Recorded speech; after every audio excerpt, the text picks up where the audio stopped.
So guys, ये रही हमारी प्रैक्टिकल वीडियो आज के लेक्चर की। और फटाफट बिना किसी बोलचाल के यहाँ पे हम अपना काम करते हैं। apt install. सबसे पहले हमारा काम है कि कंपाइलर को इंस्टॉल करना।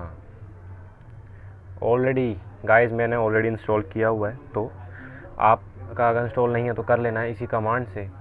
अच्छा, तो अभी यहाँ पे हम एक एडिटर भी इंस्टॉल करेंगे गाइस। ये भी ऑलरेडी इंस्टॉल्ड ऐसे मैंने किया हुआ है, ठीक है। तो मैंने नेट ऑफ कर रखा है इसलिए प्रॉब्लम आ गई। तो अब मैं सीधा देखो, विम इंस्टॉल करने के बाद आपका vi कमांड डालनी है। और हम यहाँ पे देखो फाइल का नाम कुछ भी दे सकते हैं। क्या दूँ? f1, ठीक है। f1.c क्यों? कंपाइलर को पता चल जाए भाई .c एक्सटेंशन की फाइल आ रही है, इसका मतलब ये एक C सोर्स कोड, इसके अंदर C के इंस्ट्रक्शंस लिखे होने वाले हैं कंपाइलर को बताने के लिए। Okay, enter. गाइस ये नोट पैड खुल गया है, सॉरी विम एडिटर खुल चुका है। vi, उसके बाद फाइल का नाम आप लिखोगे तो एक नई फाइल क्रिएट हो जाती है और यहाँ पे पूरी ब्लैंक फाइल है। यहाँ पे हम अपना कोड लिखने वाले हैं। सबसे पहले आपको I दबाना पड़ता है इंसर्ट मोड ऑन करने के लिए। अगर आप विम से फैमिलियर नहीं है गाइस, तो मैं आपको सजेस्ट करूँगा विम से आप फैमिलियर हो जाएं। नहीं तो मैं आपको फोर्स नहीं कर रहा हूँ कि आप विम ही यूज़ करो, कोई भी एडिटर यूज़ कर लेना, ठीक है। आप अगर ग्राफिकल यूज़र इंटरफेस यूज़ करना आपको पसंद है तो आप प्ले स्टोर से कोई भी नोटपैड नाम की एप्लीकेशन, कोई अच्छा सा एडिटर आप इंस्टॉल कर सकते हो। आपको जस्ट एक फ़ाइल ही बनानी है बस, और कुछ नहीं। अब मैं अलग अलग इंडिविजुअल ऐप्स इंस्टॉल नहीं करता, ये मेरी खुद की सोच है, आपकी खुद की सोच होगी, तो इसमें कोई बड़ी बात नहीं है। आपकी मर्ज़ी, आप जो कर सकते हो। तो इंक्लूड यहाँ पे देखो रंग बिरंगी चीज़ें भी आती हैं, मुझे अच्छी लगती हैं, इसलिए मैं इसका यूज़ करता हूँ। तो देखो हैशटैग इंक्लूड stdio.h हमने कंपाइलर को बता दिया। ओके, उसके बाद हम सीधा मेन फंक्शन राइट करने वाले हैं गाइस, ठीक है। अब देखो मेन फंक्शन के बाद मैंने स्पेस लेके कर्ली ब्रेसेस को चालू करा है। आप चाहो तो स्पेस ना भी लो, बट स्टिल वही बात है कि आपका कोड अच्छा दिखना चाहिए ना, सुंदर जिसे मैं कहूँ, है ना। तो सुंदर दिखाने के लिए आपको ऐसी चीज़ों का ध्यान रखना पड़ेगा, आपका कोड बढ़िया लगना चाहिए। चलो भाई, printf फंक्शन यहाँ पे लिखें। सेम फंक्शन जो हमने लिखा था यहाँ पे भी लिख देते हैं, हेलो वर्ल्ड। ओके, अरे क्या हो गया? हाँ ठीक है। अब गाइस ये जो मैंने यहाँ पे सिंबल लगाया है, ये क्या है? क्या मैं इसको ना लगाऊं तो कुछ प्रॉब्लम आएगी? गाइस प्रॉब्लम आएगी। क्यों? क्योंकि जो सी कंपाइलर है आपका, उससे एक्चुअली में पता नहीं चलता कि आपकी जो स्टेटमेंट जो आपने स्टार्ट करी है वो ख़त्म कहाँ पे है। वो ख़त्म कहाँ पे है आपको बताने के लिए ये सिंबल लगाना पड़ता है। इसे हम सेमी कोलन बोलते हैं। और वैसे सी की भाषा में, अगर प्रोग्राम की भाषा में बोलूँ तो इसे टर्मिनेटर बोलते हैं, या टर्मिनेटिंग या टर्मिनेशन साइन बोलते हैं। ओके, तो ये चीज़ मैंने शायद उसमें कवर नहीं करी, छोटी सी बात है, खैर ये तो मैंने यहाँ आपको बता दिया, इसलिए प्रैक्टिकल लिया मैंने। हो सकता था भाई कुछ छूट जाए, तो प्रैक्टिकल लेते समय मैं खुद जब कोड राइट करूँगा और अगर कोई एरर आया तो मैं आपको बताऊँगा एरर क्यों आया, है ना। तो ज़्यादा बेटर रहता है, इसलिए प्रैक्टिकल मैं खुद ही। देखो यहाँ रिटर्न, अब मैंने थ्योरी में रिटर्न यहाँ पे स्टेटमेंट लिखी थी, मैंने आपको बताया था ना, हर एक लाइन को मैं एक स्टेटमेंट बोलूँगा प्रोग्राम की भाषा में। अब रिटर्न लिखूँ? नहीं लिखूँगा। मैंने आपसे कहा था इग्नोर कर दो, वो देखेंगे बाद में कि रिटर्न ना लिखने पर क्या होता है। अभी यहाँ पे मैं लगाता हूँ कर्ली ब्रेसिस बॉडी को क्लोज करने के लिए, और हमारा प्रोग्राम तैयार है, हमारी रेसिपी तैयार है और डिश देने के लिए, ठीक है। तो ये इतना सा एक तो प्रोग्राम है गाइस। अच्छा, टर्मिनेशन साइन लगा दिया, ठीक है। अब देखो टर्मिनेशन साइन दोनों पे लगाया है, क्यों? प्रिंटफ स्टेटमेंट लिखी, मेरी एक स्टेटमेंट क्लोज हो गई, ख़त्म हो गई, ये बताऊँगा कैसे कंपाइलर को। और हर एक स्टेटमेंट क्लोज होनी चाहिए गाइस, आप दो स्टेटमेंट कभी नहीं मिला सकते, है ना, ये रूल है। तो आपको पहली स्टेटमेंट अगर आपको ख़त्म करनी है तो ऐसे मन ही मन में थोड़ी बोलोगे कंपाइलर को, कंपाइलर भाई मेरी स्टेटमेंट ख़त्म हो गई है, तुझे समझ जाना। नहीं, कंपाइलर में कोई आर्टिफिशियल इंटेलिजेंस नहीं लगा या वो मन की बात नहीं पढ़ने वाला है, आपको बताना पड़ेगा टर्मिनेशन साइन लगा के कि कंपाइलर साहब ये टर्मिनेशन साइन आपने देख लिया है, यहाँ पे मैं ख़त्म करता हूँ अपनी एक स्टेटमेंट। अब जो दूसरी लाइन में जो भी आने वाला है या उसी लाइन में जो भी आपको दिखेगा वो नेक्स्ट स्टेटमेंट है, वो अलग स्टेटमेंट है, मिक्स मत करना दोनों स्टेटमेंट को। ओके, एस्केप आपको करना है, एस्केप आपको की होगी तो उसके बाद डबल जेड, आप 2 बार जेड को टैप करना है कैपिटल लेटर्स में करके। इससे क्या होगा, फाइल सेव हो जाएगी। अब आपको जीसीसी, देखो आपकी मर्जी है, जीसीसी जस्ट दिया गया है एज अ रैपर, एक्चुअली में जीसीसी नहीं क्लैंग है, तो आप या तो क्लैंग यूज़ करो, सीधा क्लैंग लिख दो, बट जीसीसी ज़्यादा बेटर लगता है ना।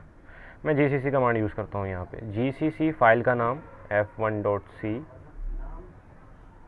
और ये जो पैरामीटर दे रहा हूँ क्या बोलते हैं यार इसे, जो भी बोलते हैं इसे डंडे को, हाइफन बोलते हैं क्या, हाइफन, आई थिंक हाँ हाइफन ही बोलते हैं इसे, हाँ हाइफन, हाइफन का सिंबल, उसके बाद मैं लिख रहा हूँ स्मॉल लेटर में ओ।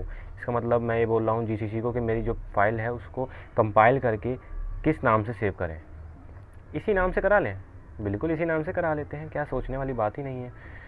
एंटर। गाइस यहाँ पे देखो वार्निंग, देखो वार्निंग से कोई दिक्कत नहीं है, कंपाइल हो गया, कंपाइल तो हो गया है, अगर एरर आता है तब कंपाइल नहीं होता है, वार्निंग से कोई दिक्कत नहीं है। वार्निंग क्या दे रहा है, देख पढ़ लेते हैं इन्फॉर्मेशन के लिए। Type specifier missing defaults to int warning. Main से पहले इन्होंने बोला कि टाइप स्पेसिफायर बताओ, अब यार टाइप स्पेसिफायर क्या है, और ये बोल रहा है कि हम टाइप स्पेसिफायर इंट मान के चल रहे हैं डिफ़ॉल्ट को, क्या है ये मैंने आपको बताया नहीं है, इसलिए मैं इसको आपको यहाँ बताने वाला नहीं हूँ, वरना आप कंफ्यूज हो जाओगे। ठीक है, अभी आपका प्रोग्राम रन होने की कगार पर है, और एग्जीक्यूट फाइल आप ऐसे करते हैं, आपको पता ही है, डॉट उसके बाद ऐसे करके symbol /f1 hello world dude.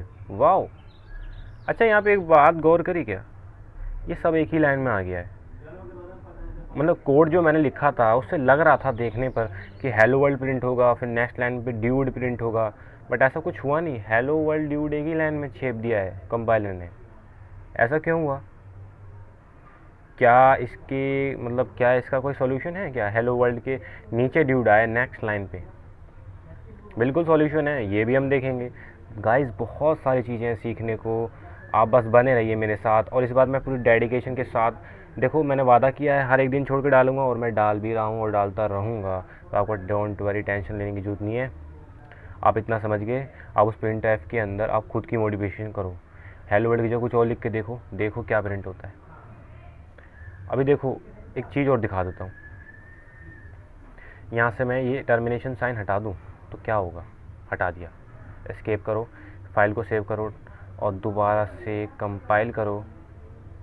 अब देखो वन वार्निंग पहले वाली तो है, लेकिन एक एरर भी जनरेट हुआ है, और देखो काफ़ी हद तक, देखो यहाँ तो कंपाइलर ने पूरा बता ही दिया है कि एरर क्या है। देखो एरर एक्सपेक्टेड, इन्होंने बोला है कि एक्सपेक्टेड ये वाला साइन आफ्टर एक्सप्रेशन, इसको स्टेटमेंट को आप एक्सप्रेशन भी बोल दे सकते हैं। प्रिंट एफ हेलो वर्ल्ड, देखो कितना सटीक इसने बता दिया है कि प्रिंट एफ हेलो वर्ल्ड के बाद ये सिंबल आना है, उसने कंपाइलर से आपने कंपाइलर ने एक्सपेक्ट किया है ये सिंबल, पूरा लाइन नंबर बता दी है, तीसरी लाइन पे। और नीचे आए तो इसने जो ग्रीन आइकन में आपको दिखेगा वो समझ जाना कंपाइलर ने आपको बताया है कि ये चीज़ आएगी यहाँ पे, और ये दिखा रहा है कि कहाँ पे आएगी। ये जो चीज़ है ना सिंबल के ऊपर एक वो दिख रहा है, इसे क्या कहते हैं यार, छोड़ो भाड़ में गया, लेकिन ये बता रहा है कि आपको वहाँ उस पोजीशन पे ये सिंबल लगा दो तो आपका ये जो एरर है ठीक हो जाएगा। अच्छा लगा देते हैं, समझ रहे हो, दोबारा से यहाँ पे, अरे ठीक है, एस्केप फाइल से अब दोबारा से कंपाइल कर लेते हैं। अब सिर्फ वही वार्निंग बची, एरर नहीं आया, तो देखा आपने कंपाइलर में समझ ही नहीं पाया यार कि स्टेटमेंट क्लोज ही कहाँ हो रही है। आपको स्टेटमेंट क्लोज करना बहुत इंपॉर्टेंट है, वरना सारी स्टेटमेंट मिक्स हो जाएगी, खिचड़ी हो जाएगी फिर। इसलिए ये रूल बनाया गया है कि स्टेटमेंट भैया क्लोज करनी है, ये प्रोग्रामर की जिम्मेदारी है, ये कंपाइलर काम नहीं है। हाँ वो बता देगा आपको, लेकिन गाइस जब आप बड़े बड़े प्रोग्राम बनाओगे तब कंपाइलर आपको ना गलत चीज़ें भी बताएगा कभी कभी, हो जाता है, कोई बात नहीं, कोई इसमें बड़ी बात नहीं है, वो देखेंगे बाद में। लेकिन अभी छोटे प्रोग्राम में ना कंपाइलर आपको एग्जैक्ट लोकेशन तक भी बता देगा आपके एरर की, और आपको बता देगा कि वहाँ पे आएगा क्या एग्जैक्टली। बहुत बड़ी बात है ये भी, जो बिगिनर्स हैं उनको काफ़ी हेल्प मिलती है। तो आपको ये चीज़ रीड भी करनी है। कंपाइलर आपको वार्निंग दे रहा है, आपको उसको रीड करना है कि ये वार्निंग होती क्या है, एरर है उसको रीड करना है। हो सकता है उस एरर में आपको बता दे वो क्या आना है, सिंपल है ना।